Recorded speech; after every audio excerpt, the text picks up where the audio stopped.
ہم میں سے بہت سارے لوگوں نے بعض چیزوں کے ساتھ نحوستوں کو جوڑ رکھا ہے۔ بعض لوگ دنوں کے ساتھ، بعض لوگ وقت کے ساتھ، بعض لوگ جانوروں کے ساتھ۔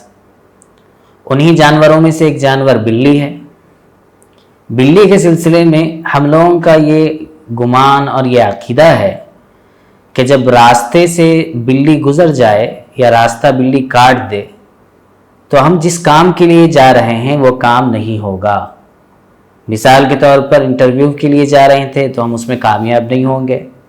ایگزام کے لیے جا رہے تھے، راستے سے بلی گزر گئی اور بلی نے راستہ کاٹ دیا تو ایگزام میں ہم پاس نہیں ہوں گے۔ کسی اور کام کے لیے جا رہے تھے جو بہت اچھا کام ہم لوگ سمجھتے تھے، اس وجہ سے جا رہے تھے اور اچانک راستے سے بلی یا کالی بلی راستہ کاٹ دے تو اب کام نہیں ہوگا۔ یہ سوچ کر بہت سارے لوگ اپنے گھروں کو واپس آ جاتے ہیں، اور یا اگر چلے بھی جائیں وہاں سے تو دل میں کھٹک ضرور موجود ہوتی ہے کہ آج ہمارے کام کے اندر کچھ بگڑنے والا ہے، یہ کام صحیح طور پر نہیں ہونے والا ہے۔ یہ تصور اور یہ سوچ بالکل غلط ہے۔ قرآن و حدیث کے اندر اس سلسلے میں صاف منع کیا گیا ہے۔ بات دراصل یہ ہے کہ جس وقت سے ایک اللہ کا خوف اور ایک اللہ کا ڈر دلوں سے نکل چکا، اس وقت سے 100 چیزوں کے ڈر اور 100 چیزوں کا خوف ہم لوگوں نے اپنے دلوں میں بٹھا رکھا ہے۔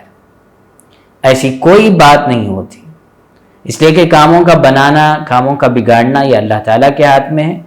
اللہ تعالیٰ نے صاف طور پر قرآن پاک کے اندر ارشاد فرمایا کہ دیکھو، اگر میں خیر اور بھلائی پہنچانا چاہوں تو کوئی بھی اس خیر اور بھلائی کو روک نہیں سکتا، اور اگر میں کسی کو شر پہنچانا چاہوں، اس کا کام نہ بنانا چاہوں، تو سب پوری دنیا مل کر اس کام کو نہیں بنا سکتے۔ اور نبی کریم صلی اللہ علیہ وسلم نے تو مسند احمد کے اندر صاف طور پر ارشاد فرمایا اور کہا کہ دیکھو، بدشگونی، بدفعلی سے بچا کرو، اس لیے کہ ایک شرک ہے۔ اگر آدمی ایسا گمان کر کے یہ کام کرتا ہے تو یہ شرک کے دائرے میں آ جاتا ہے۔ اس لیے ہمیں ان چیزوں کے پیچھے نہیں پڑنا چاہیے۔ بات دراصل یہ ہے کہ ہم جس وقت جا رہے تھے تو اچانک راستے سے بلی آ گئی تو وہ ایک جانور ہے، اس کے گزرنے سے ہمارے کاموں کے اوپر کچھ ایفیکٹ ہو، ایسا نہیں ہو سکتا۔